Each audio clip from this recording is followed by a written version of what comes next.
Christophe Vidal est le maire de la nuit. Bonsoir. Bonsoir. C'est votre heure donc. Non, pas encore. À quoi sert un maire de la nuit? Est-ce que vous êtes le roi des dance floors? J'aime beaucoup danser la nuit, très associé. Enfin, pour moi, c'est vraiment l'univers de la danse, mais depuis les culottes courtes, je dirais. Donc oui, c'est la musique. Dance floor, c'est peut-être un petit peu réducteur. C'est aussi le ballet, pourquoi pas. La première partie de soirée, le temps social, où on se retrouve au théâtre.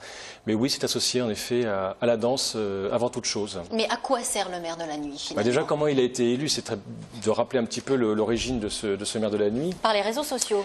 Entre autres, il y a un collectif qui s'appelle Culture Barbare qui fait la promotion, ou en tout cas qui défend le tissu culturel à travers les cafés-concerts à Toulouse et en France. Ce collectif vient de Nantes, qui a décidé de lancer une élection d'un maire de la nuit à Paris, à Nantes et à Toulouse. Voilà. Que dans 3 villes en France. Il y a les réseaux sociaux, les établissements nocturnes. Voilà, un premier tour via les réseaux sociaux, Facebook, un second tour dans des établissements, une trentaine d'urnes. À peu près 1500 votes. À peu près 1300. C'est un petit électorat. Petit, mais bon, qui est significatif sur une première élection. C'est vrai que Toulouse est la ville où il y a eu le moins de votants. Vous étiez nombreux au poste de maire de la nuit? Il y avait six candidats.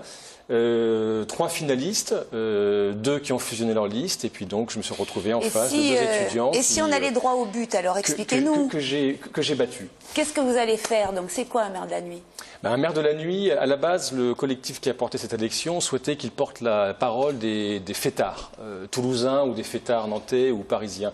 Moi, en tant qu'éditeur du magazine Minuit à Toulouse, depuis 4 ans, je porte déjà une voix qui est très transversale. C'est la voix à la fois de ceux qui travaillent la nuit. On est 3,5 millions de personnes en France à travailler la nuit. À Toulouse, on le saura bientôt, mais c'est autour de 50 000 personnes. C'est porter la parole aussi, bien sûr, de ceux que j'appelle les jouisseurs de la nuit, des épicuriens finalement de la nuit, et puis des exclus, ils sont nombreux. Exclus, c'est ceux qui sont sans domicile fixe, mais aussi ceux qui sont pour des raisons de travail, de manque de travail, de chômage, ou ceux qui sont en difficulté affective, qui restent chez eux, il faut les considérer. Et puis, très important à Toulouse, ce sont aussi les riverains, qui pour certains souffrent de nuisances nocturnes. Et donc vous avez plein d'envies, plein d'idées, vous allez pour cela organiser des états généraux de la nuit. Quelles sont les problématiques que vous souhaitez aborder? Il y a 3 étapes. La première étape, bien sûr, c'était l'élection. C'est aujourd'hui de travailler sur un audit de Toulouse la nuit, sur 6 segments: le transport, la sécurité, le social santé. Mais travailler comment, c'est-à-dire? Ça veut dire que nous menons des entretiens. Une Avec soixantaine de contacts. On rencontre bien sûr la municipalité, la préfecture, je l'espère bientôt, des associations, des riverains, des patrons, des professionnels, des syndicats qui nous parlent de la nuit toulousaine. Ça, c'est la première étape, donc qui est c'est du labeur, c'est un travail d'artisan. On collecte l'information pour ensuite mettre en place des états généraux de la nuit qui auront lieu le 1er mars, et ensuite rédiger assez rapidement un livre blanc qui sera remis à la fois aux professionnels et aux candidats à l'élection municipale. Alors justement, on est à quelques semaines du premier scrutin des municipales. Vous rencontrez chacun des candidats pour un entretien de la nuit. Ça consiste en quoi? Ça consiste, c'est 1h30 d'entretien avec un candidat où je l'interroge, je lui pose des questions sur finalement comment il appréhende la nuit.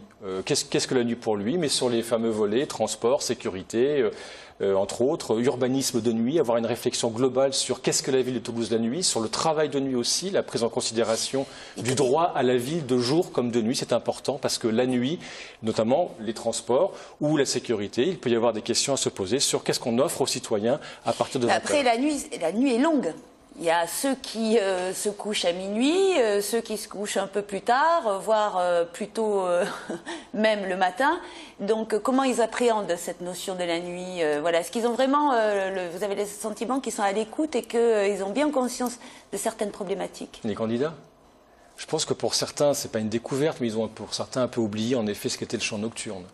En même temps, il me semble qu'aujourd'hui, ils prennent tous en considération cette question de la ville, du droit à la ville de jour comme de nuit. Donc c'est une bonne nouvelle. Maintenant, nous verrons dans leur programme si en effet il y a bien un chapitre et une prise en considération. Lequel, par exemple? Qu'est-ce qui ressort le plus urgent selon vous? Ce qui ressort, mais ce n'est pas uniquement de la part des candidats, ce qui ressort, ce qui est important à souligner, c'est dès la campagne pour cette élection du maire de la nuit, j'ai beaucoup déambulé et les Toulousains m'ont dit, voilà, il y a 2 soucis majeurs.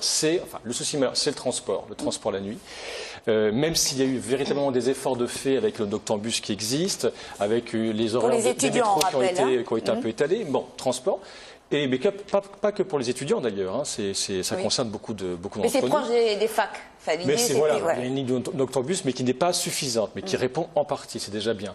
Ensuite, il y a la question de l'insécurité ou de la sécurité ou du sentiment d'insécurité, ça dépend comment on se positionne et de quel bord on est. En tout cas, ce qui est certain, c'est que pour beaucoup de Toulousains, cette question existe et elle est prégnante. Très rapidement, et pour conclure, Christophe Vidal, vous êtes un homme de la nuit à Toulouse. À quoi ressemble la nuit à Toulouse? Qui sort à Toulouse la nuit? Tout le monde sort. Ouais. Tout le monde sort. Certains estiment, notamment les quadra-quinquas, qu'il n'y a pas suffisamment de lieux pour eux. D'autres répondent que finalement... On n'est pas vieux, quadra-quinquas. Il y en a, mais ils ne sont pas peut-être suffisamment identifiés. Je pense qu'il y a aussi un problème de communication sur la nuit toulousaine, expliquer où aller, que faire. Eh bien, on attend le résultat de votre enquête et de votre étude. On suivra ça de près. Ouais. La nuit, bien sûr.